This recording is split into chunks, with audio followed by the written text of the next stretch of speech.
Hello and welcome to the Covert Nerd Podcast. I appreciate the time you give me. It means a lot to me. Go to covertnerd.net for all the ways you can reach out to me and all the show notes on all the different things we'll be discussing today. So without further ado, let's dive right in and nerd it up.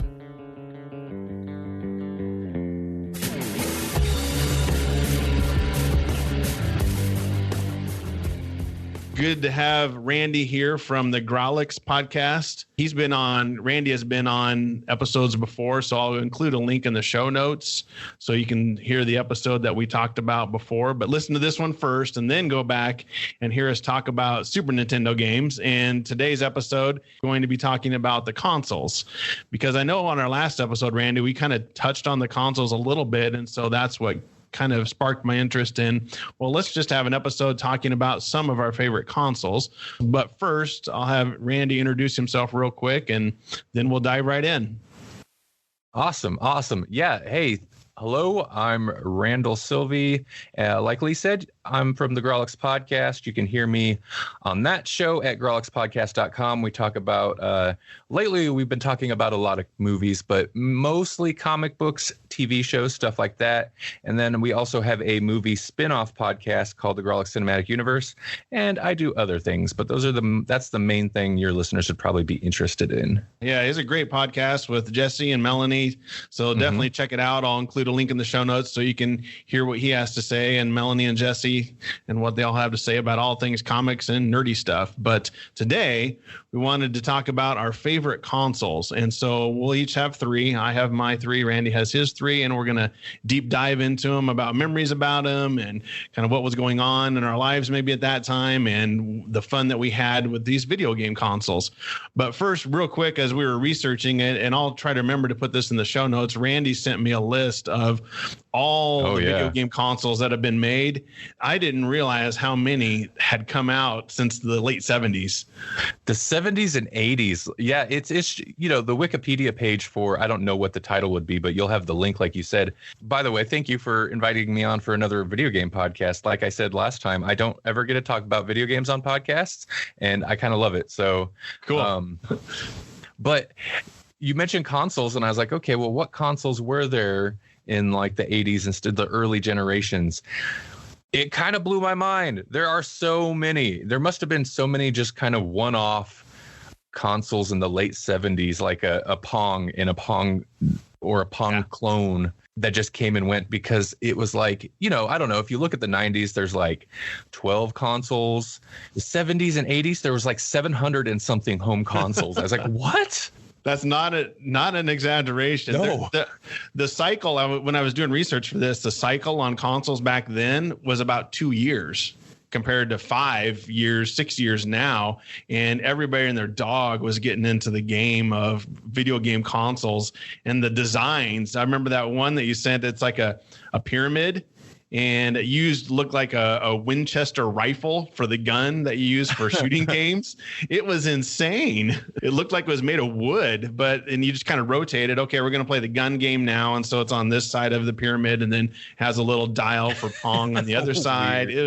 I think we could do an episode on most insane game consoles.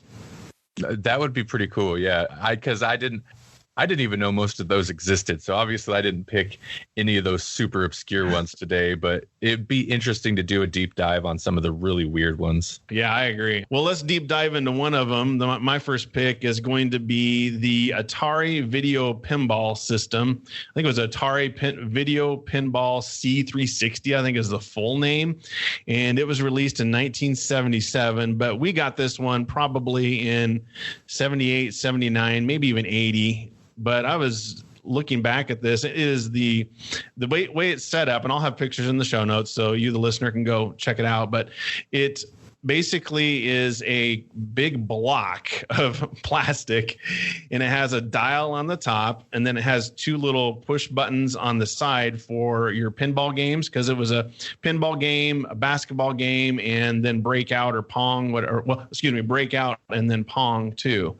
And you use the little side buttons as flippers for the or the pinball game. And then the dial on the front you used for breakout. And then it ran, and it was color, but the most insane thing is that it ran on 6 C batteries. 6 C batteries. Yeah, let that roll off the tongue. 6 C batteries. It didn't plug in. And I remember we'd always have to replace the stupid things with the batteries. And when it started running low on batteries, the lines on the screen started to get blurry a little bit and kind of fade in and out. And you hooked it up to your TV, and it was done through the antenna system, because back then you didn't have HDMI or even the RCA jacks. You just had this antenna attachment that would you had these 2 screws on the back of your TV. You'd loosen them up and put these little wires underneath and tighten it back down again. And that's how it hooked up. And it was color, but the way we had it at our house is the nice TV was upstairs and it was color, and the downstairs had an old black and white TV. So we didn't even have color for this system. Sometimes my parents would let us bring it upstairs and play with it up there. But so the 7 video games that it had were 4 pinball variations, a basketball game, and 2 versions of Breakout. So Breakout had the little paddle at the bottom, and then you knock out all the little color tiles at the top. And I don't remember much about the basketball game. I just remember the pinball and the Breakout by far was the one that we played the most. But I don't know if you've ever seen this one, Randy, before or heard about it. I've heard of it, but I've never seen it. I've never used one. I've never seen one in the wild. It's super interesting. I'm so surprised that it runs on batteries. But I know. This is that's so weird. But this is one of those it's kind of what Nintendo does anymore. It's one of those, the controller is the console. Yes. Where the controls are built right into the console. That's very interesting. It is it's like a Wii U or a Switch. And I didn't know about it's cool that it has pinball and it's got the buttons on the side for the flippers. That's fun. Yeah, it's in researching it, like we were saying earlier, there were a lot of systems like this that didn't. This is before the days of the cartridge, so you just put all your games in one big block unit. And we primarily had this on the floor in front of the TV, so you'd kind of lay on your stomach, or you might sit and put it on your lap and use it that way. And you use the buttons. There's some buttons on the front. You have 5 different buttons. One's reset, select, option, power, and then ball serve. So when you did Pong or Breakout, you hit the little button and then the ball comes down and you start playing. Then is how that worked. Mm-hmm. So the guts of it, your calculator or your watch probably has more graphic capabilities than this thing. But it was our first system. I was probably 5-6 years old at the most when we got it. And so for me, I was like, whoa, this is really cool. And I grew up in the country out in Nebraska, so we didn't have an arcade nearby. And so I'm surprised my parents bought this, actually. I'm shocked. And it caused it kind of had a Pong market back then. But this kind of came to an end, of course, when later on the Atari 2600 came out and you could get more than 7 games on a system. And the cost for this, I was researching this. So the cost for this back in '77 on one website said it was $179, which would be $758 in today's dollars. Wow. Can you imagine your parents spending almost $800, or even now spending $758 for a game system that only played 7 games? 7 games. Yes. There's no expanding the library there. Wow. That's insane. I was just shocked when I ran the numbers on that. There's a website you can go to and plug in the year, and you put the dollar amount in. It tells you what that is valued today. But 7, systems like a PlayStation 4 and Xbox are what, $499, I think, for a base system? Yeah, I think so, yeah. $500. So this is $258 more than that.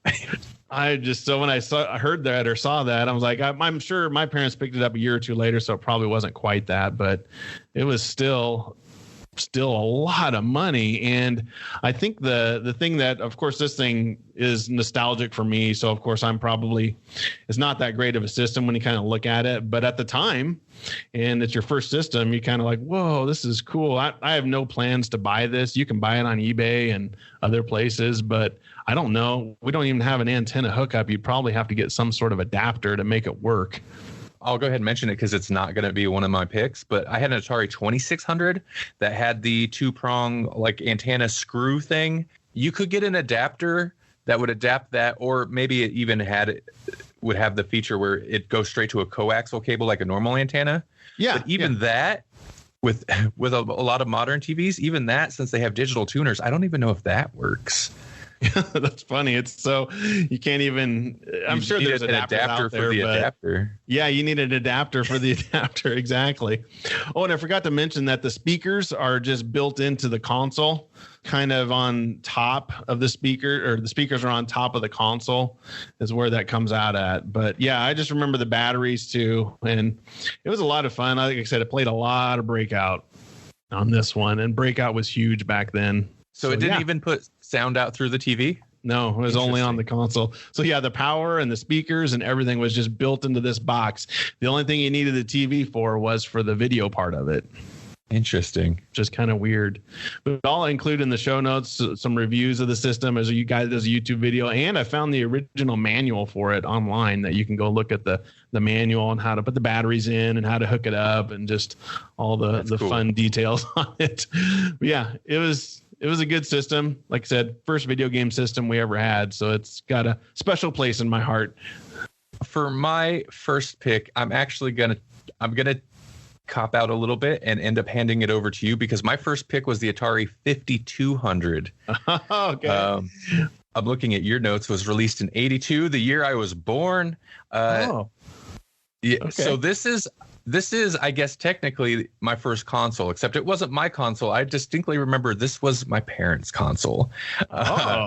Okay. And this is the only console I recall them having that for themselves to where they would actively play it. I don't know if maybe video games got ahead of them or something, but eventually like they weren't that interested in video games. But when I was super young, I remember we had this.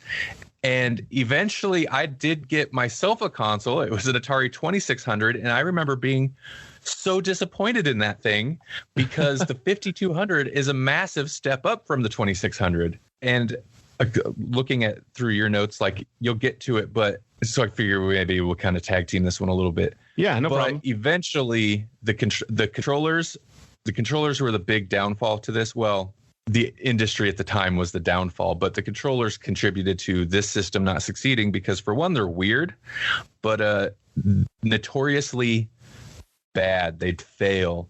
The controllers had a lot of issues, and that's ultimately what happened to my parents' system. Is the controllers went, and after a while, you just couldn't get a replacement, or the replacement were so expensive because it was kind of a specialty thing that they just never really hassled with it. That was when I was doing the research. That was not just, we thought maybe it was just us, but for the time they really tried to innovate because the way the controller's made up, they tried to make it a 360 degree controller because at the time you could only go 4 directions, up, down, left, or right. And so there wasn't a whole lot of options for gameplay and whatnot. But the 5200 on the other hand, you could actually go in all 360 degree directions. But like you said, the controller would not center. So when you let go of the controller, it would still go left or right or whatever direction you were pushing. And I'll try to describe the controller for the listener. The way it's set up, it's kind of elongated. It's about 6 to 7 inches long and about 4 inches wide. But the funny thing is, and Atari was notorious for doing this, they always put a keypad in there. So you have this numeric keypad for whatever reason. They put that on the kind of the bottom part of the brick, so to speak, and then at the top you had a small joystick, and then at the top you had 3 buttons. I think it was power, reset, and pause, but they were kind of indented into the controller. And then on the side, this is probably one of the first left-right buttons, because then you held the controller in one hand, you controlled it with the joystick with your other hand, but then you pressed on the sides, and there were 2 buttons on each side. So you had 4 buttons total, but only 2 of them actually worked because they were simultaneous. So you really only had an A and the B, so to speak. I remember those controllers were a nightmare. Mm-hmm. They're super interesting, and it's when people who are not familiar with the system, they look at it, the dial pad, because it is totally like a phone dial pad to where it's even got the star and the pound keys in there. And people are so bewildered by that. But how that would work is most games would come with a little plastic card that would slot over that, and it would basically have different buttons. Basically, it was kind of assignable. You couldn't assign it, but it was just added 12 extra buttons that a game could use for whatever purpose. And yeah, they'd have these little cards that you'd slide into it that would tell you what the button's supposed to do. Also, looking at it now, it's pretty strange because as a right-handed person, maybe it's because modern video games, you move usually with the left joystick. Mm-hmm. But looking at it now, I would want to hold the controller with my left hand and use the joystick with my right hand. Yes. Is how it seems. Also, it is just blocky. It's basically like a old phone with a joystick sticking out the top of it. Yes, it's like go find that white phone on your grandma's wall and then add a joystick to it, and that would be this. But yeah, back to those little covers. So each game could have its own custom cover. So it would be in a different, like the one I have in the picture, it's a River Raid, and it would have its own logo, the River Raid logo on it, the colors, and you can, so it was gimmicky, but still it made use of that keypad in some way, shape, or form, because otherwise it just looks kind of wonky. But Atari stuck with the keypad all the way through till the Jaguar, didn't they? They did. Weird. That was going to be it. There's probably a story of that. I bet you it's some designer at Atari and said, we're always going to keep a keypad and that's the way it's going to be. And I'm sure there's a story behind that. But that's cool that you had this system, because there was one kid at our school that had an Atari 5200, and that was it out of probably 100 plus kids at the time. So they only sold, I think, 2 million systems sold on this. So it did not take off like they had thought. No. And this was my quote unquote obscure pick. I was like, my other picks aren't too surprising, but this one I was like, oh yeah, the 5200, nobody's expecting that. And then I look at your notes and I was like, oh, okay, cool. So there's one other person in this entire state that had this. Exactly. This one was just like the Atari. This one, we got this on Christmas of 82 or 83. I wasn't sure.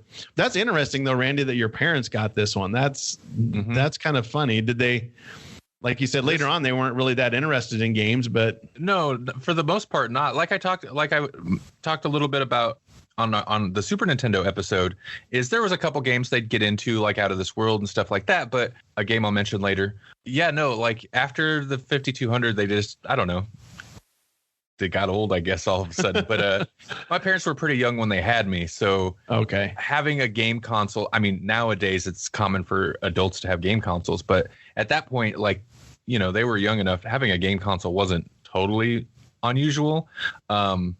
But yeah, they I don't know when they got it. I just always remember it was just there, you know? Yeah. And they played it for a long time till the controllers went out. Then they were just kind of done, I guess. Yeah, because we had the command controller, which was more like an Atari 2600 controller where you have the joystick and you had the 2 buttons. So it was a traditional controller.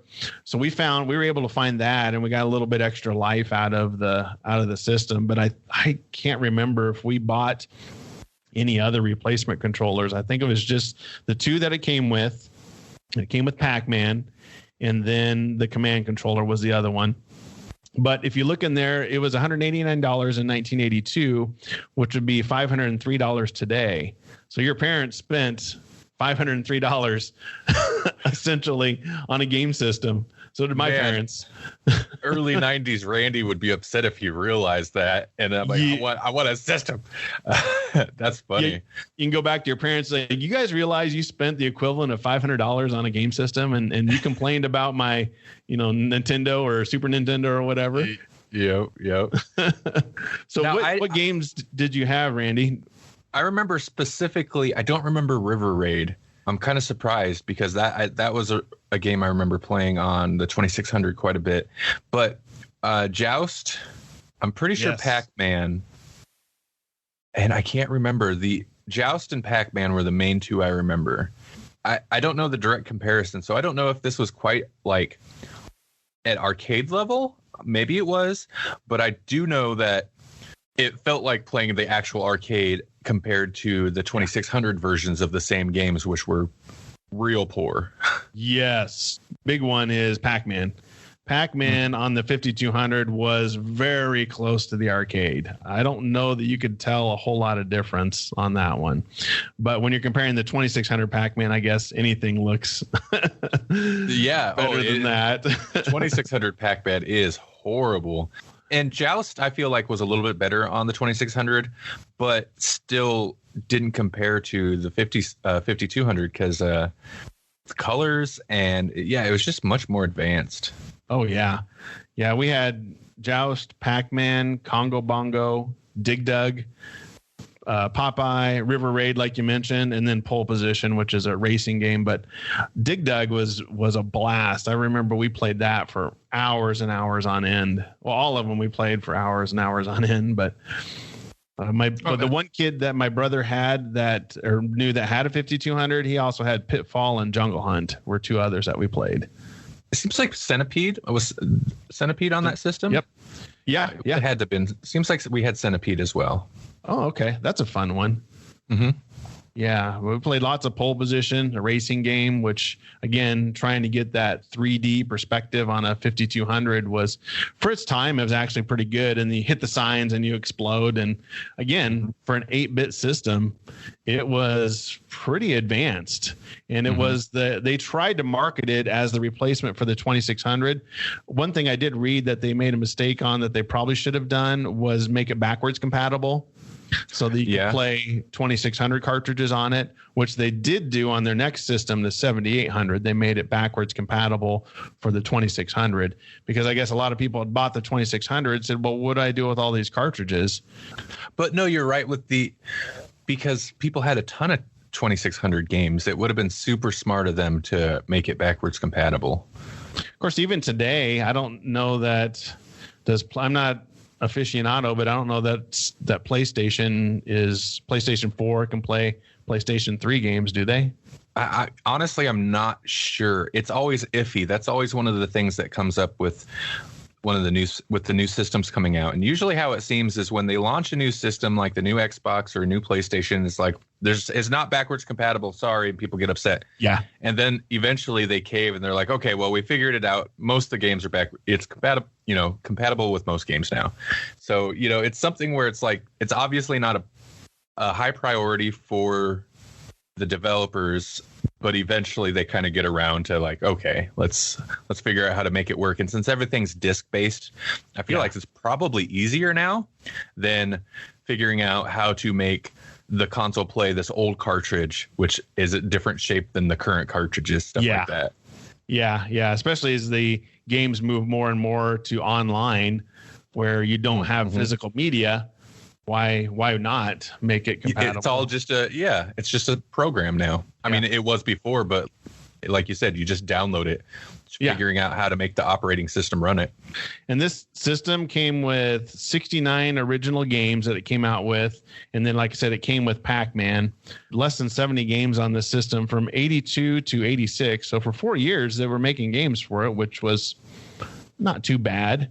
Again, if they would have fixed the controllers, this system, I think, might have been able to be the next 2600, I think, because they had Atari at the time, especially had a lot of money to throw at developers.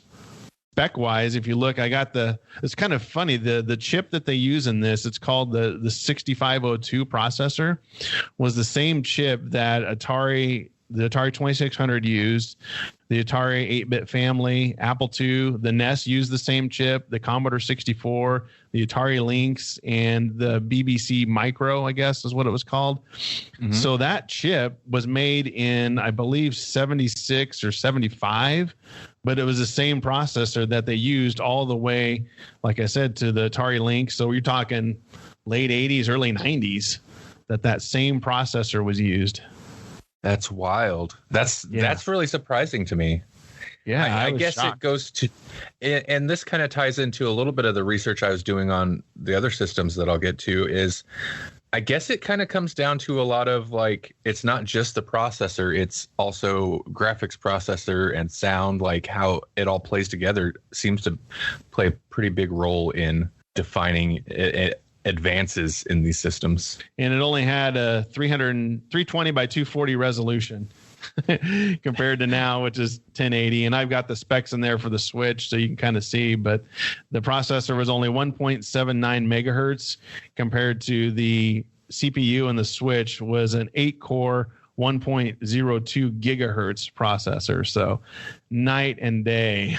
Yeah, for sure. On the capabilities. So a good system. My son actually found one at a used game store, and we brought it home just to try to hook it up, but then it wouldn't power on. And so we're just kind of stuck, but it'd be kind of cool maybe to play again. I'm not knocking anybody that wants to go collect these things, but I'm just like, again, with all the games that consoles we're talking about, you can find an emulator, at least experience some of it. I know you're not experiencing the controllers and the hardware, but for me, just having an emulator playing it is good enough. I'm too cheap. The ability to play all of these games with an Xbox controller is amazing to me. Maybe I shouldn't say it, but I like emulators. It's cool being able to do that. It is. One thing I wanted to mention on the original controller real quick is that on the joystick, it had that little rubber around the base of it. Mm-hmm. I don't know if on yours, but after, I don't know, maybe a month or two, it all came off. Yep. Okay. Same thing. Same issues across the board on those things. Oh, yeah. Okay. And then I think what happened is dirt would just get in there and then it just muck up the system, I think is what happened. So 5200. So go check it out. I'll include links in the show notes so you can kind of see some gameplay. So what's your next pick? Or go to mine, I guess. I don't know how we want to do that. Well, I'll go ahead and jump in because I feel bad for making you talk so much right off the bat. We're going to get a little timey-wimey on our time frames here. But my next a Doctor Who reference. It was, yes. Where's our Doctor Who? There's no Doctor Who this year. It really frustrates me. Okay, so I'm going to leapfrog in time a little bit here to the Super Nintendo. There's a lot of aspects of this, especially in the games, that we don't have to go too much into because, listener, if you haven't, you should check out the other episode I was a guest on, our favorite Super Nintendo games. It's a good time. Exactly. Super Nintendo, released in Japan as the Super Famicom in 90, and in the US, the Super Nintendo in 91. This was Nintendo's follow-up to the NES, which was super successful. And it was also very successful and became the best-selling console of the 16-bit generation. And it launched at a price of $199 in the US, which, according to Wikipedia, was equivalent to, this is out of date because this is equivalent to inflation last year, 2018, $366 now. Kind of pricey, but not as bad as the ones we've talked about so far. Exactly. And you get to change out games. Exactly. You're not stuck with, right? It's like a third of the cost, and you're not stuck with just 7 games. Kids today don't know how good they have it. Right. In Japan, the Famicom, it actually only had 2 games on launch, but I think it picked up a third the week of. I don't remember what the third was, but the 2 initial games were Super Mario World and F-Zero, those are 2 very solid launch titles. Oh, yeah. In the U.S., it launched with, of course, Super Mario World, which was actually bundled with the console, making that an even better deal. And also F-Zero, Pilot Wings, SimCity, and is it Gradius? Gradius or Gradius, yeah. Gradius. Yeah. That's the one of those games I haven't really played that much of. F-Zero and Pilot Wings were both made use of the console's much advertised Mode 7. Yes, that was a huge deal. Oh man, it was such a big like advertising point. Mode 7. It was kind of a huge deal because we're talking about, we're coming off the NES generation, the 8-bit generation. So the deal with Mode 7 is I actually watched a YouTube video that went into way more detail about all this than I could even really grasp, but it was very interesting. So there are actually 8 modes, Mode 7 being the 8th because programmers are programmers, as Mode 0 was one. But Mode 7 was used as like an advertising point because it was kind of the flashy one. It's basically the programming language that allowed them to kind of do a fake 3D effect. It was all still flat images, but it could like skew in a way that would give it a 3D appearance. And F-Zero and Pilot Wings use that amongst other games, but off the bat, F-Zero used it really well, actually. Oh, yeah, because the speed that you're moving on that game is a racing game. And then Pilot Wings, you're falling. I can't remember all the games. There's different games you can play, but so you were in the sky falling down towards the earth. And so making it look like you're falling, so stuff's getting closer, was kind of without seeing the lines, because NES could do that, but you could see the lines on the screen that where they were trying to get from near to far to look like it was moving. Well, and like the same with Pilot Wings, but like F-Zero. So you had the track and your car and stuff, but all the other background was pretty much a single large flat image. And Mode 7 made it so that they could basically give it a perspective appearance and rotate. Yes. Rotating was a big deal. Pilot Wings, that's a big one where like you said, if you're falling, the ground it'd zoom up, but it would rotate, which kind of gave a little extra sense of 360 degree movement. Yeah. Yeah, that's a good point. I forgot about that. It could rotate too. So in terms of other things that it was, let's see, step up from the NES, obviously, the kind of that 3D effect. But the obvious improvement being the move from 8-bit processor to 16-bit processor, the 16-bit games, which was another big selling point. And I guarantee none of us knew what that meant. We're just like, it's bigger. It's bigger. What? Nintendo was 8. This is 16. That's better. Yes. Better graphics, better sound. Exactly. Basically, it meant the system could handle a lot more calculations, so you could do more complex processing. The NES had a palette of 64 color values, and the Super Nintendo jumped up to 32,768 colors. Very weird, specific number, but yes. Yes. Yeah, quite a bit. That's one of if you look at Mario Brothers 3 looked pretty good for a for a Nintendo game. Oh, yeah. And they had kind of added, there was extra chips in they added extra stuff into the cart to be able to make it look that way. But then if you look at that compared to Super Mario World, it is quite a jump. And then you have to mention the one thing the 5200 didn't get right, but the Super NES did, was the controller. The controllers for the Super Nintendo are still talked about today as one of the best, maybe not the best, but it's up there as one of the best controllers. I mean, really, I kind of feel like it defined what game controllers will have been since then, because look at the PlayStation controller, the Xbox controller. Nintendo kind of reluctantly kind of goes back to this design a little bit occasionally. I think their Pro controller for the Switch is kind of like this. Yes. But it's that the D-pad, of course, they've added joysticks now, but it's the D-pad, the shoulder buttons, and the 4 face buttons.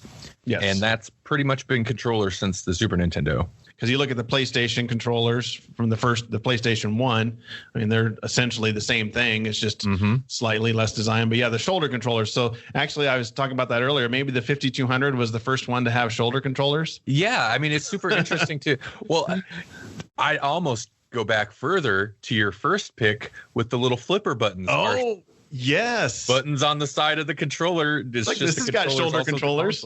Yep. But yeah, then you had 4 buttons, 4 action buttons. That was a pretty big deal for a home console. Mm-hmm.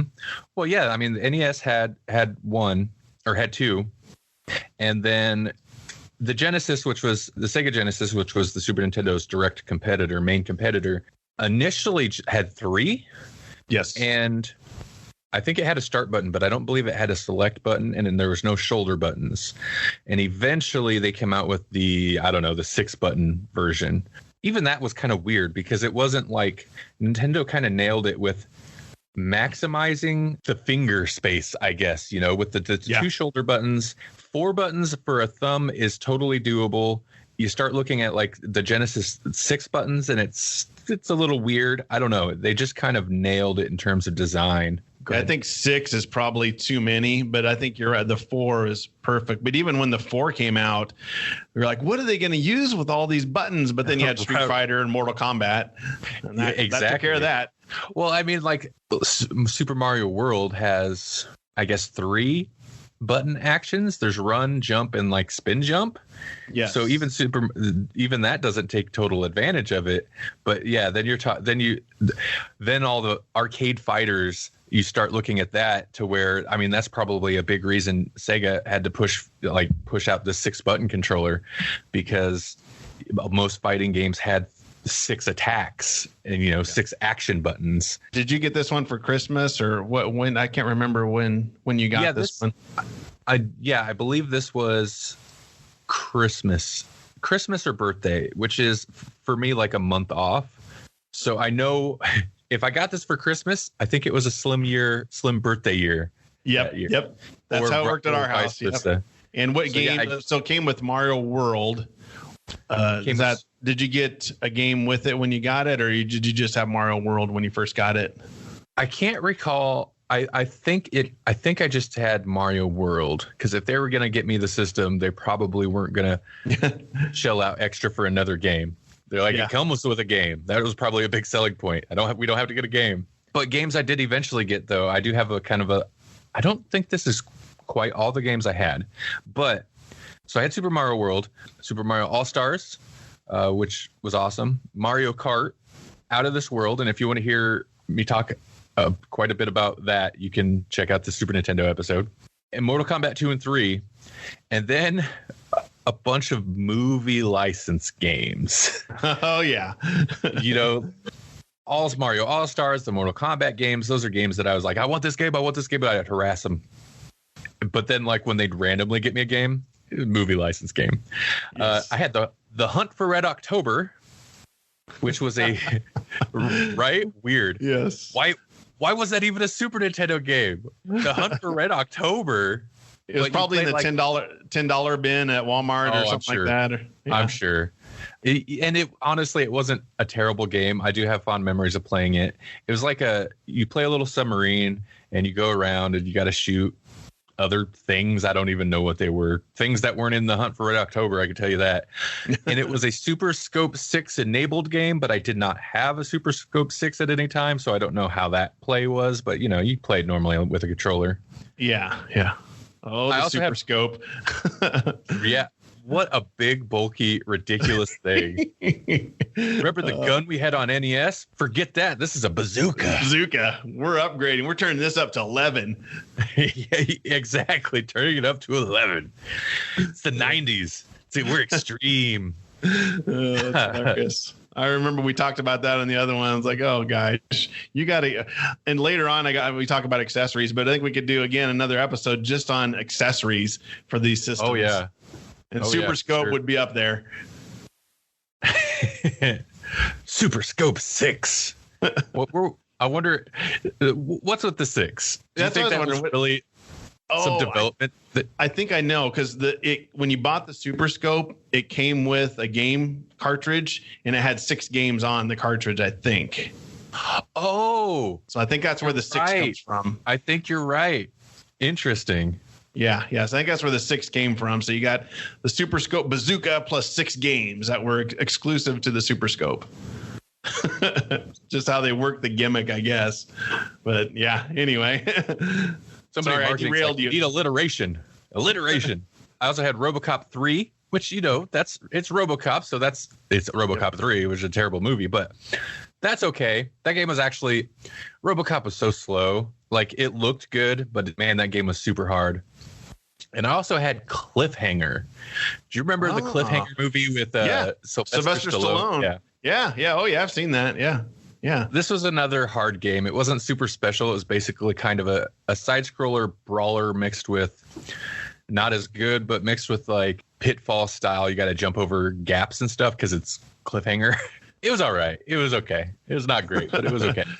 Yeah, you could tell. I was looking at the list of games for other systems, and there was towards the end, I think they started getting more movie type games because movie companies are jumping on the bandwagon to generate some revenue, and Nintendo or whoever, Atari, whatever, was looking for ways to sell games. So why not? But you're right. Typically movie games just don't do very well. I don't know. Can you name a movie game that you played that was like, this is actually pretty darn good?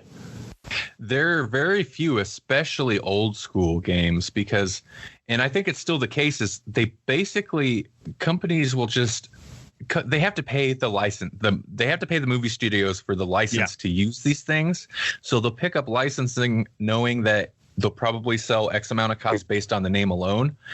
So then everything else, they're like, as cheap as possible, pump it out. Yes. Doesn't matter. And if you look at the 8-bit and 16-bit era of stuff, most of it was just some generic side scroller with a skin of this, reskinned with whatever the movie theme was. Yes. Look at the history of even Atari back on the 2600. Like, movie games did not treat that system well. E.T. was a big disaster. Yep, exactly. That's the first one you think of. The Super Nintendo, they had some great games, and just they were trying to catch up because Sega had put out their 16-bit system, and so Nintendo was still riding the NES wave because it was still selling well. I think their philosophy was, why move too quickly on this 16-bit system when the NES is selling well? But then all of a sudden, Sega Genesis 16-bit system started selling like gangbusters, and then Nintendo put this one out. But Nintendo caught up fairly quickly. There's a book out there called Console Wars that talks about from 89 to about 91, Sega and Nintendo vying for that 16-bit spot.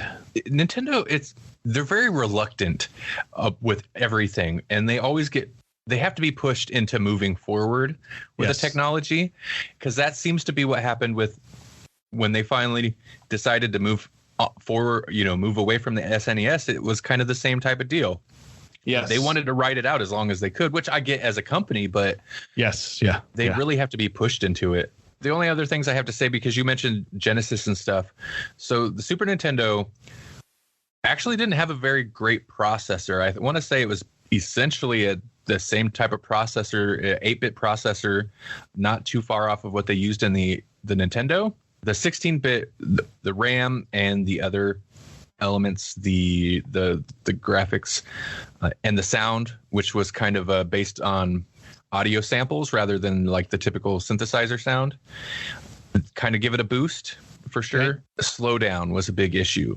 And that's one of the things, like Genesis was a faster processor, but there were aspects like graphical aspects that Super Nintendo had a leg up on.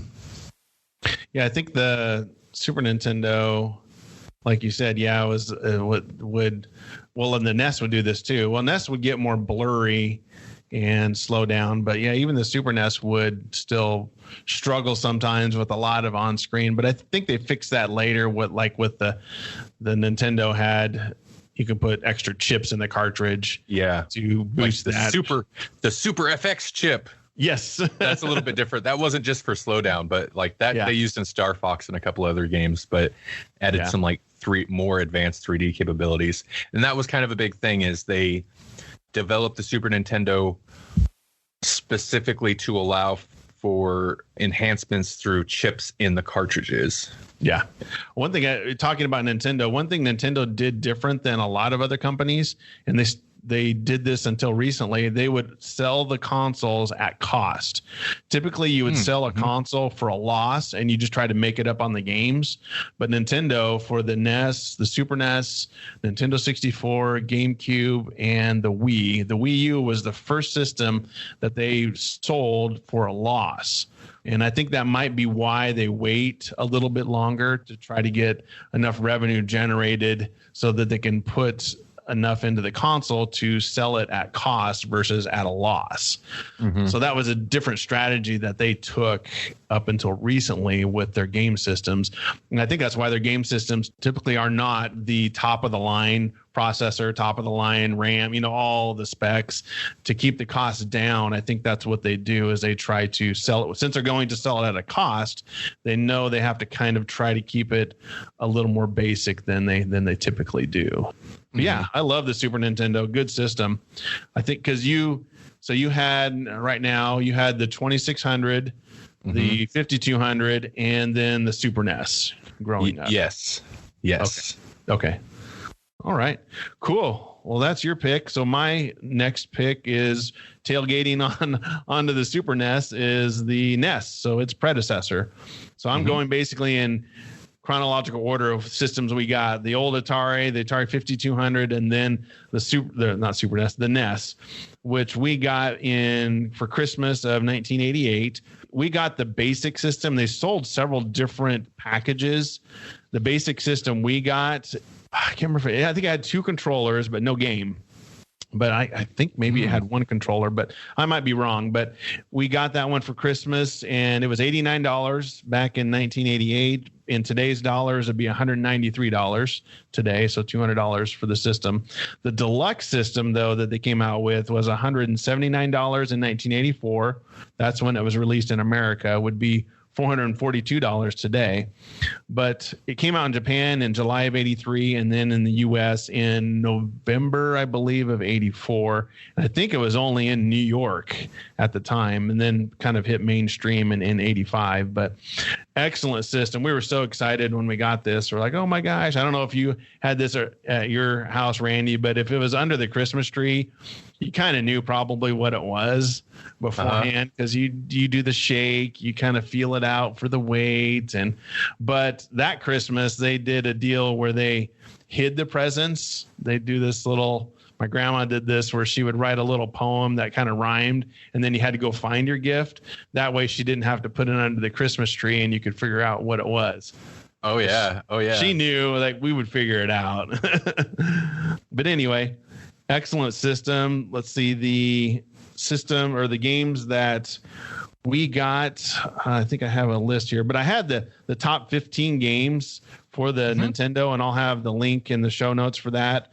But just to kind of jar your memory on some of them. Oh, okay, I know what it was. So the first games we got with the system were Double Dragon and The Legend of Zelda. And I remember Legend of Zelda because we were leaving the next day to go on some Christmas trip and we weren't going to be home for about 2 weeks, which is complete torture for a kid. You get a NES and you have to leave and you can't play it. So we stayed up all night long and played Zelda just because we knew the next day we were going to be gone. And so, yeah, can you imagine, Randy, getting a game system and then you can't play it for a week and a half or whatever we were gone? No, that's torture. I know.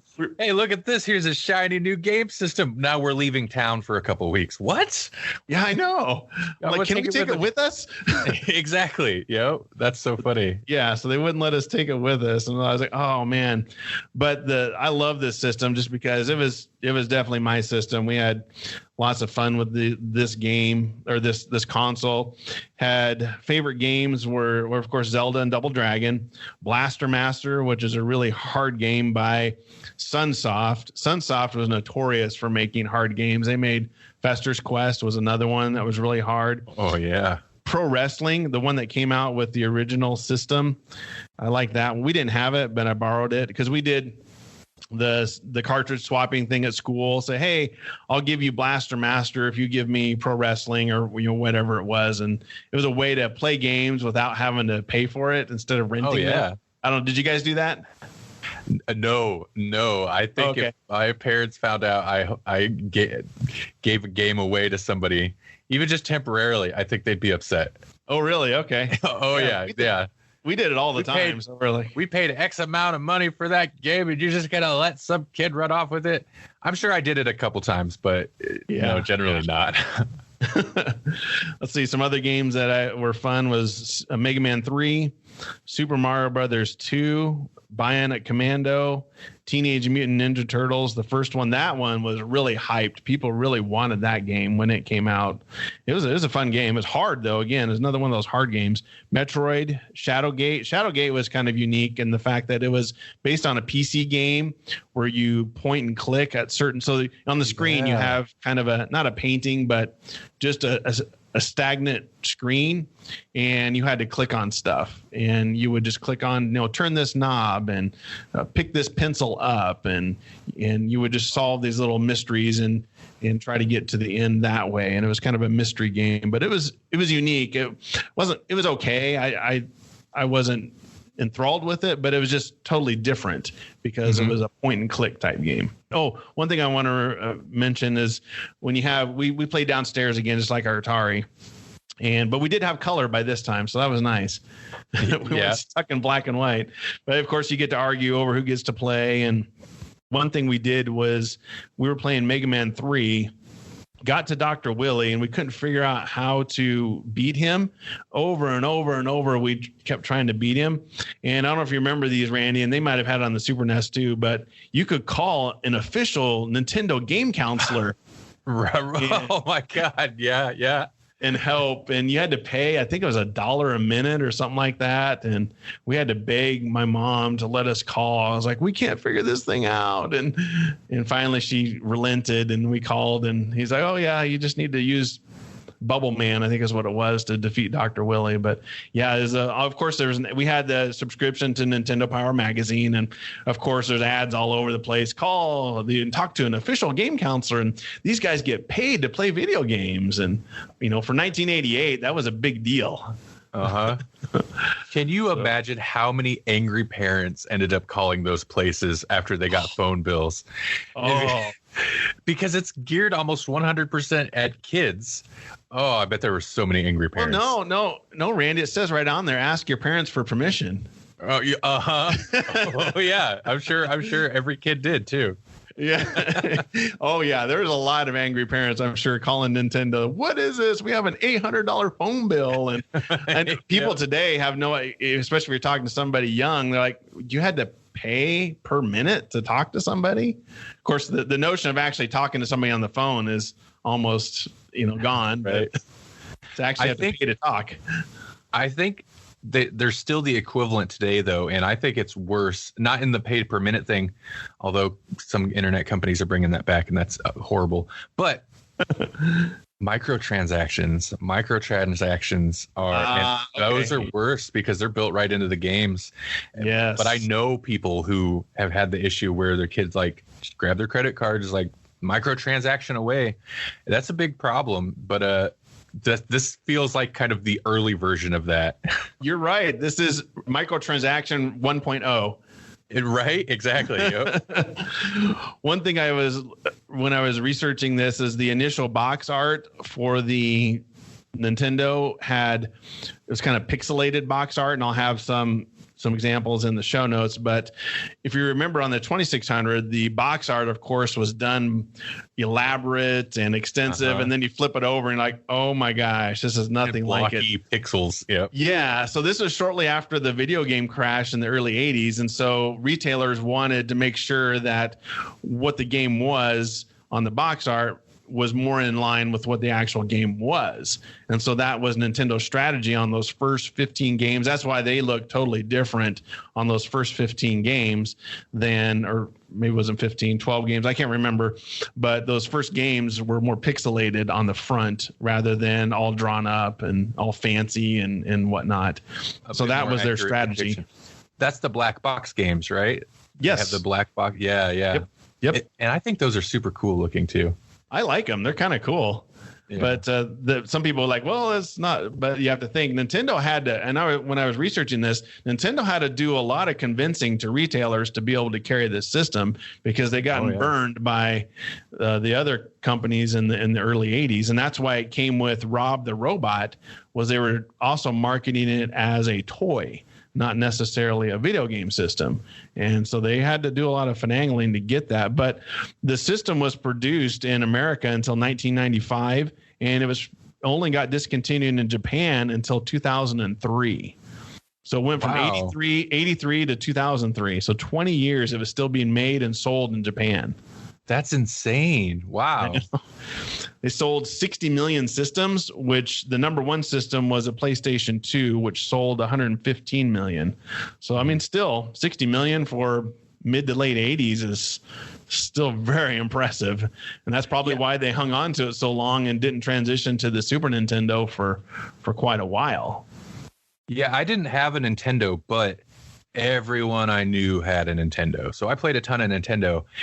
I believe that it sold wildly because everybody had one. So yeah, I won't spend much time on it, but I found some fun accessories. And I know we talked about this earlier, but we could do a whole episode just on accessories because we had the Game Genie, which is you plug it in to the cartridge, and then you plug this little attachment into the system, and it lets you put cheat codes in. It's a way to extend the life of the system because it came out later, and you could get infinite lives on Super Mario 3, or maybe you could have all of the on Double Dragon. You could have all the extra points on Double Dragon, and that's what it would let you do. And then basically simplified hacking of the games. Legal hacking. Yeah. Mm-hmm. And then we had.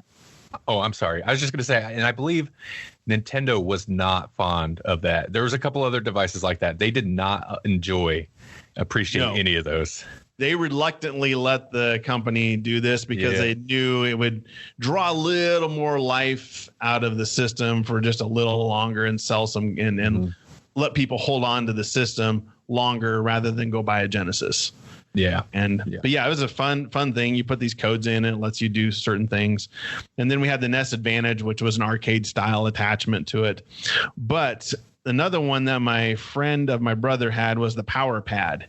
So you hook this power pad onto the floor, or you hook it into the system, and it's this pad that, it's kind of like the DDR. In modern terms, you put it on the floor, and you're basically using your feet as a controller. So the game that it worked well with was track and field. So if you're running, you would run as fast as you could and jump. And so it's gimmicky. But the other ones I found, I didn't know they had this, was called the NES chair. So I'll have a link in the show notes, but it's this chair that you sit in. You lean left or right to move, or forward or backwards to move your person around.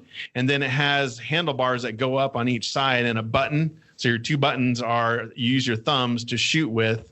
And so it's kind of like a helicopter simulator or plane simulator, which would work, it would work great with that. And in fact, the guy on YouTube was playing Tiger Halley with it. So Tiger Halley would be perfect for something like this. But oh my gosh, the thing looks interesting. I mean, give him props for trying this, but he said, and I agree, with a game like Super Mario Brothers, it just does not work. No. Because you have to move. It's too slow. You can't move your body that quickly for fast jumps like Super Mario or when you're trying to run. But the picture you've got there. The picture you've got there is super interesting. That is not what I would have imagined it looked like. That looks like a very kind of basic, almost exercise equipment thing or something. Nintendo abs of steel. Right. Yeah. Hey, maybe they were trying to Wii Fit way before Wii Fit. So that one was a good one. And then they also had the first 3D system. So it's this headset that you put on, and basically the screen is in the headset, but it didn't work out too well. They only released it in Japan because it gave people headaches and nausea. So it's kind of like the first Oculus Rift. It did not sell well. And then the last one I wanted to mention real quick was the Famicom modem. So it's a modem on the Nintendo. There's a port on the bottom that you can plug stuff into that people didn't use very often. But in Japan, you could plug this modem in and you could access live stock trades, game cheats, jokes, weather forecast, and best of all, horse racing. You could bet on horse races. That's what they used it for in Japan. It was hilarious. Just that last one. And horse betting. Hey, again, harkens to modern gaming with loot boxes being the debate of if that's gambling. They had actual gambling way back on the Famicom. Exactly. Wow. Yeah, real gaming, only in Japan.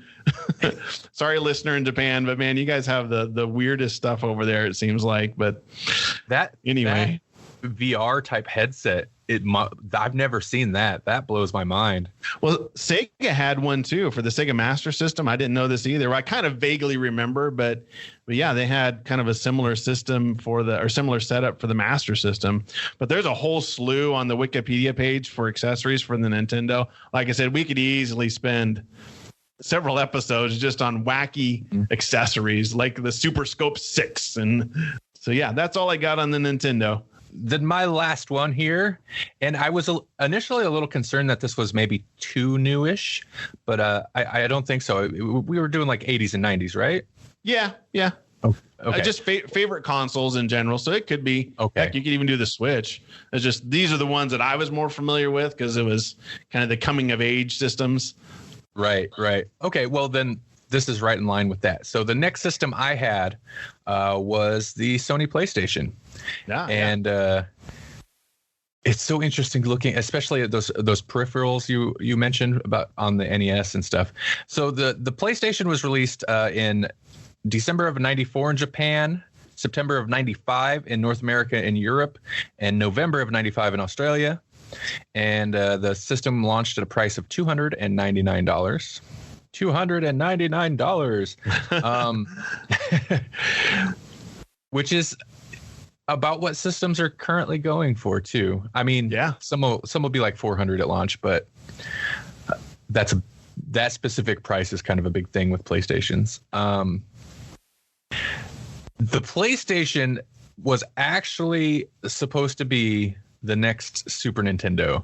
It came about because Nintendo had got with Sony for Sony's disc technology and was working with Sony on the SNES. The Super NES or Super Famicom CD-ROM system. It would have been called the SNES CD, basically the Sega CD of Nintendo, which there are actually, like, if you look it up on YouTube, there are a few prototypes and early production versions of that console that are actually out in the wild. You can find there's some cool YouTube videos about it. Really? For the Super NES CD, you mean? Yeah. There are a few prototypes that make it out in the wild. But there are like no games for it. There's some developer discs and like kind of system test discs, but no actual games. So this brings us to and also, like, listener, you should definitely do kind of a fall down the rabbit hole of like figuring out what went wrong with this deal. Part of it is I always heard that like Nintendo kind of got cold feet about discs in general. They didn't like load times, stuff like that, which I believe because then if you look at their systems pretty much forever, I think the GameCube had discs, but most of the other systems are still were cartridge based. After that, they stuck with cartridges. The deal fell through. There's also a lot of it's an interesting story. There's some other, basically people got wronged. Companies like there seems like there was a little bit of shady business there, and so Sony was just like, all right, well, I'm gonna go play in my own yard, and they took basically what they had developed and made the PlayStation out of it. Which again, we mentioned the Super Nintendo controller. I mean, especially the initial PlayStation controller, they added, I think, two extra buttons on the shoulders, and that's pretty much it. DualShock didn't even come along till a little bit later when they're like, controlling 3D games are hard with a D-pad. We need something else. But no, you're right. Yeah. So, I mean, in a way, like the modern controller came directly from Super Nintendo. This brings us into the 32-bit generation of games. Yep. CD-based system, obviously, as I've been saying. There were some downsides to the CD format, like load times. As games were getting more complex, the storage space available on CDs versus cartridges was a big plus. And also the discs were much cheaper and were much cheaper to produce than a cartridge, which appealed to the publishers. And the PlayStation could also play audio CDs. There were a couple PlayStation games I remember that Nightmare Creatures, I think, was one where if you took the PlayStation game and put it in a regular CD player, you could listen to the game music. It would it was in a CD format so that it would play on an audio regular CD player. In terms of processor and stuff, the processor apparently was not particularly powerful, but it had a pretty powerful graphics and audio processor. So also not unlike the Super Nintendo in a way. The sound was really good. I remember that was one thing that people would talk about was the sound. You're right. This one was just basically they had stolen a lot of the concepts and ideas from Nintendo because they had made Sony mad, and they're like, screw it. We're just going to go do our own game then. There's a podcast called Business Wars, and one of the episodes on that podcast is the Nintendo Sony split over the interesting over it. So you should check it out. But you're right, the load capacity, these would store 650 to 700 megs but in 1990, doesn't sound like much now, but in 1994-95 that was a huge deal because usually I think a Super Nintendo cartridge, the most it would hold is 32 megabytes, and so you're increasing the storage capacity by 20-fold, which is huge difference. Yeah, huge difference for sure. The launch titles in the U.S. anyway, I didn't note the launch titles for like Japan and other countries, but in the U.S., there are some solid games in here. But honestly, it kind of seems like a weak lineup compared to like looking at the NES launch with like Super Mario Brothers, or even Super Nintendo launch with Super Mario World and F-Zero. But there are still some solid games. One of the first PlayStation games I had played was Battle Arena Toshinden. That was a launch title. It was a 3D fighting game. I always thought it was pretty cool. And then ESPN Extreme Games, something called Killik, the DNA Imperative. I don't know what that is. NBA Jam Tournament Edition, which is a solid game, but it's essentially just an arcade port. Okay. Power Serve 3D Tennis. The Raiden Project.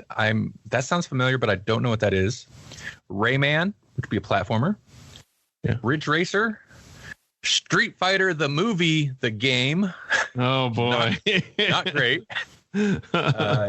Also, I glossed over it, but Ridge Racer was a kind of a big deal. I wasn't a big racing fan, but Ridge Racer was a big deal. Total Eclipse Turbo, and then the first Twisted Metal, which was also a big game. Oh, yeah. Twisted Metal was huge. That's funny. You mentioned the Street Fighter 2, the movie. It's probably not very good that your initial launch has a movie IP in it, like we were talking about earlier. Right? Like the big launch lineup has Street Fighter the movie, not Street Fighter 2 anything, like it is an actual Street Fighter game. It's the movie, which man. I don't know, maybe it's not a horrible game, but they're trying to cash in off of the name, I suppose. Street Fighter, I guess. But yeah, typically, like we were saying, you see these IP titles towards the end of the system, not at the beginning, but at the launch. But PlayStation sold a lot. Do you remember? Do you have any number? I know it was big. It was. I don't know the exact number, but I do know. I was reading in my research. It was the first console to sell over 100 million systems units, and it took 9 years to do so, but it was the first console to sell over 100 million units. So huge for sure. It was definitely, they dethroned Sega as the second in command, so to speak, and took to Nintendo, and really they still give Nintendo a run for their money. Nintendo's still doing fine, obviously. Oh yeah. But they put themselves in a bad way because, the PlayStation exists because of them. And Sega's gone, and PlayStation became, for that generation, became Nintendo's big competitor. Yeah. And now Nintendo is they're still doing well, but it's just almost because they have a certain niche now. Yeah. Whereas Microsoft and PlayStation and Sony have kind of dominated in terms of home consoles. Mm-hmm. Nintendo's kind of really oriented them more towards portable games and stuff like that. Yeah, they are. But it's kind of funny that you mentioned that Nintendo created their own worst enemy. They really did. The world looked like with a SNES CD, though, I wonder. I don't know. Honestly, like, it probably would have failed or something. Who knows? Probably. Like, it's something ridiculous. Like, for there to have been some weird thing that, for whatever reason, I don't know. Or they would just dominate it, be Nintendo and maybe Microsoft now or something.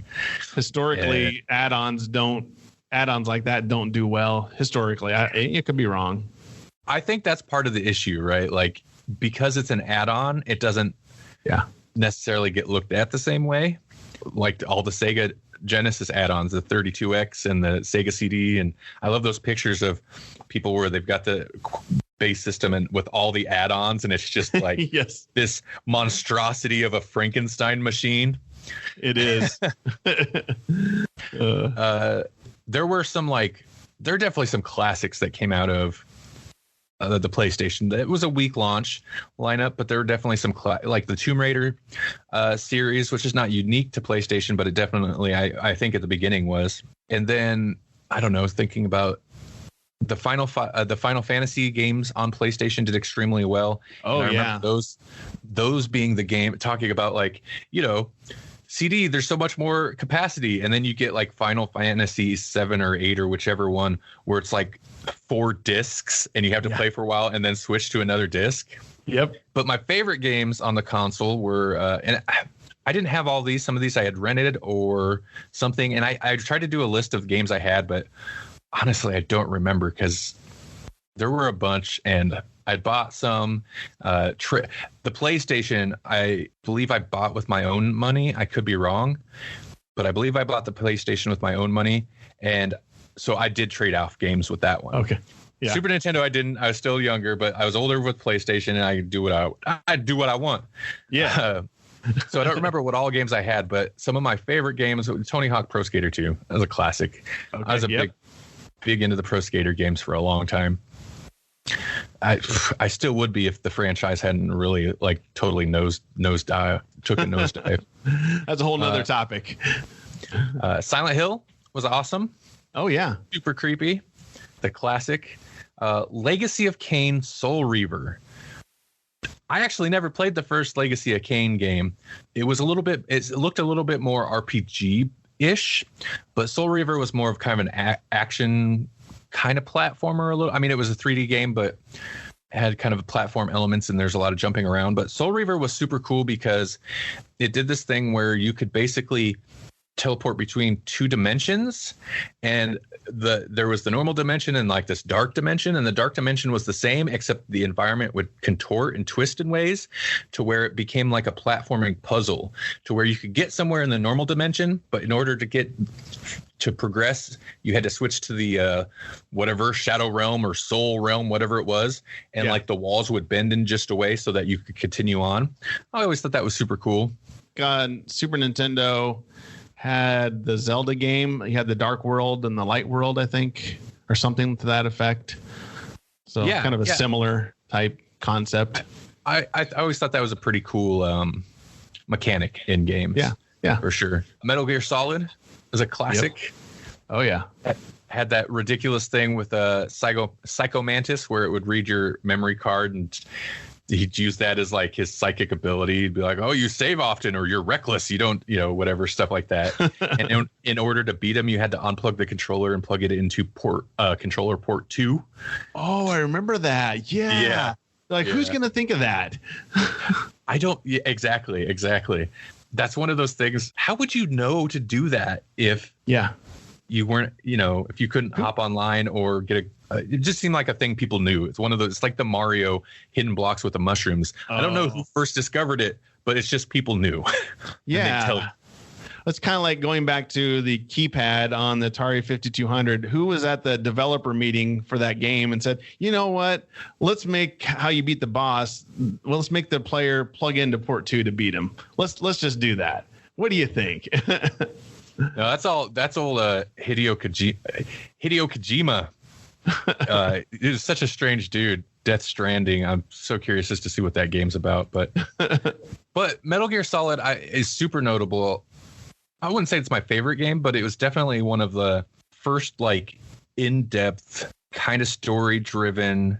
It felt much more modern than a lot of the other games because it's very story driven, but also the world was just like, it was good at world building and just full of weird details. You could do strange things in that game. Like, well, there was the box hiding in a box, but also like there were weird Easter eggs and secrets.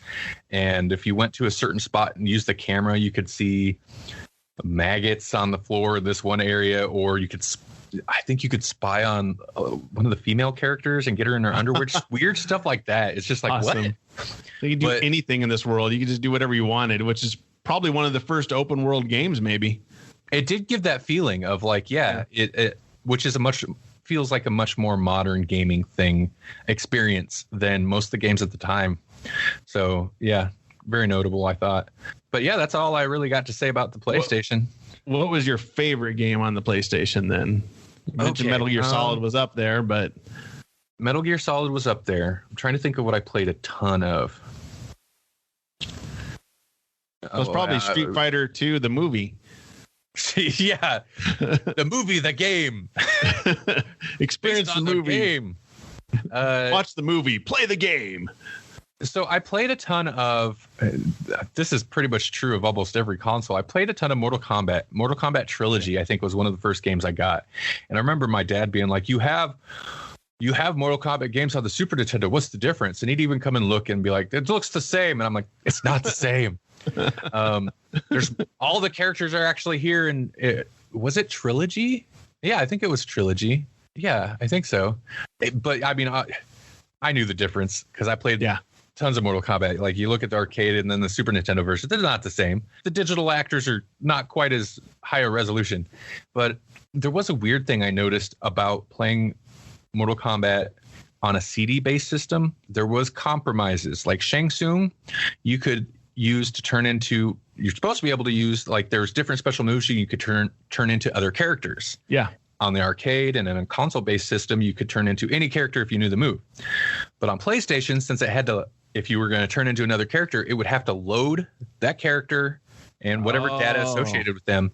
So there was a compromise. Either you dealt with the load time or you could pick like certain preset lists of like these three characters or these three characters or those three characters, stuff like that. Okay. And even right away, I like the games looked great. Battle Arena Toshinden was 3D, but I was like, CD, there's definitely still some downsides. Okay. Yeah, that's a good point. I never thought of that. But CDs back in the early 90s, I mean, that was the rage for games, especially on the PC as well. And then you moved, of course, to DVDs. But yeah, you're right. Nintendo was a little slow on going that route. But the points you made were the extra storage, cheap media. So your games could be, it was pretty easy to have a $29, $39 game on the PlayStation versus a Nintendo 64 was running $59 to even $69 at the time, because to even get 32 or 64 megs or even 128 megs on a cartridge back then, it was extremely expensive. Nowadays, you can buy an SD, terabyte SD card for $50 or $60 or whatever they're going. But to have a 700 or even a 1 gig, so just imagine a 1 gig SD card now is $5 if you're lucky, if you even get a 1 gig. Right. Yeah, exactly. Well, and the publishers, like, it's good to get third-party publisher. It was, the publishers liked it.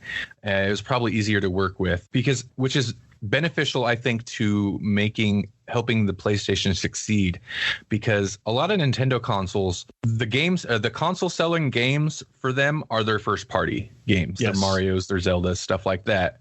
And so like they're going to put the time and effort and money into producing those games. They don't care what a cart or whatever. They don't care. PlayStation, like you look at that launch list, they didn't have that. They didn't have any like proprietary, like well-known first. You don't have the Sony I don't know. They didn't even really ever. There's no mascot character. Not really. I think I kind of remember Tekken was big for them, but that was produced again by Namco. That was somebody else. Yeah. So like PlayStation, I think got the third party developers really on board, and that helped them a lot. I mean, it's important to a Nintendo console as well, but you need strong third party games if you're a Sony to sell systems. Sure. Well, that's why when I was talking about the NES, this NES and Sega Master System came out about the same time, but NES had better third-party games. That's kind of to speak to the PlayStation's viability. They were able to launch with no marquee games. They didn't have, like you said, their Super Mario Brothers or their Zeldas or their Metroids, and yet they were still... right away, obviously, like you said, their initial launch wasn't that great, but it sounds like they built a lot of momentum so that by 96, 97, they were competing against Nintendo pretty dramatically. Yeah, they had the load time, but I think they were able to minimize that load time later on games. They found ways to, instead of an 8-second load time, might get it down to 4 or 3. And there were other things where they could kind of compensate in a way where the system was like it could handle video, like full motion video pretty quick. And I imagine that's being CD based. Maybe it just played it right off the disc, which I think is why the Final Fantasy games were like 4 discs. It was probably all just the FMV, Load times are still an issue, but less so now, especially since if you buy, like on a new system, when you buy a game, for the most part, you're not playing that game off the disc. You put the game in and it downloads the rest of the actual game from online, Yeah. So we're used to waiting, I guess, with downloading content anyway, I think in some ways. I think though, going back and playing some of the old PlayStation games is tough. Like if you have to deal with the load times, I think that's tough now because the load times then compared to now, I think you could easily wait a minute for a lot of load times on PlayStation. Like we're talking notable load times. And also all of them on any system, the early 3D games are so rough. Like it took them a while to figure out how to move the camera. Some of those games are pretty difficult. And the ones that I think are still remembered pretty fondly that age okay, like Silent Hill or Resident Evils, but those have the god-awful tank controls basically to where left and right turns you and then up and down is forward and back. So you're moving like a tank, and that is the worst. Well, like we said, you can find all of our picks. Probably there's an emulator someplace for these, and you can dive right into Metal Gear Solid again, or you can go play some River Raider on the 5200 or whatever it is, and they're all out there. So again, you can still experience it, and nostalgia is huge nowadays, as we know, and people kind of like to play some of these old games. I know my kids, we have an emulator, the NES Classic, and they'll still go play an old NES game and like it. Maybe not as much as a modern game, but they definitely are not like, oh, this is horrible. My son, for example, loves Mike Tyson's Punch-Out! For crying out loud. Punch-Out's good. I think that one has aged better than a lot of older games because it's kind of unique. It's a little bit different. And some of the platformers, Mario games stand up too. Oh, yeah. But some of the platformers were just so hard. They just are so difficult. Yes. Oh, geez. Yeah, that's a whole story there. Not long ago, I don't know the deal, but Nintendo added Super Nintendo, or Nintendo added to the Switch, their Switch Online. I don't know what the deal is. Super Nintendo games. You could play a bunch of Super Nintendo games on if you have. I think I heard about that. I don't have the Switch, but my son does, and yeah, he just mentioned that they added a whole new catalog of games to the console. So yeah, there's companies like Nintendo and Sony. Why wouldn't you re-release some of these old games and just let people download them, and you have access to them?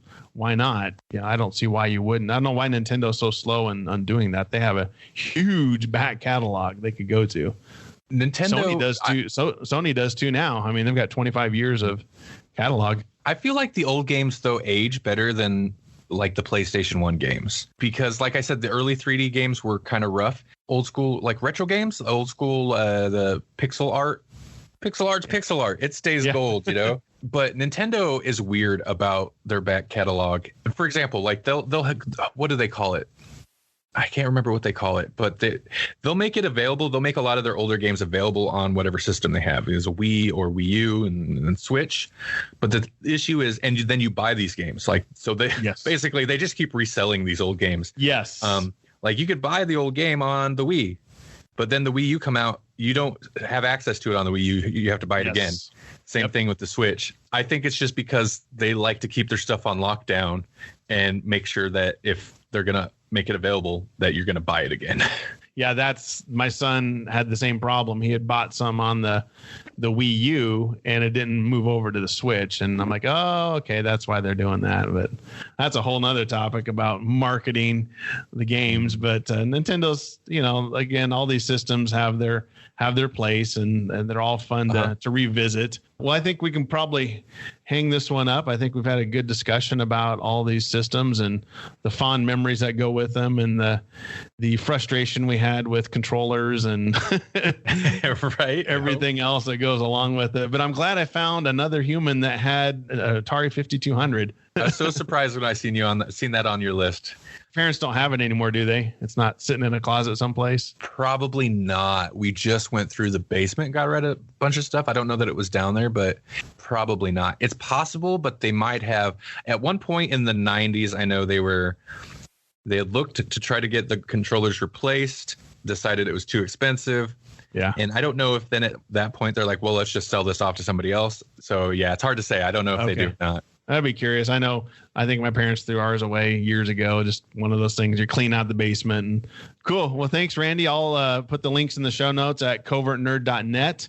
And we'll have to come up with another topic. I think we already came up with a couple of ideas with the insane accessories or insane consoles from the 70s and 80s. There's plenty of stuff to dive into. So thank you for coming on the show, though. I appreciate it. Hey, thanks for having me on again. It was fun. I always enjoy it. It's a good time. Cool. Anything you want to plug real quick that's happening on the Grawlix Podcast? Yeah, Grawlix Podcast. Let's see what's coming up.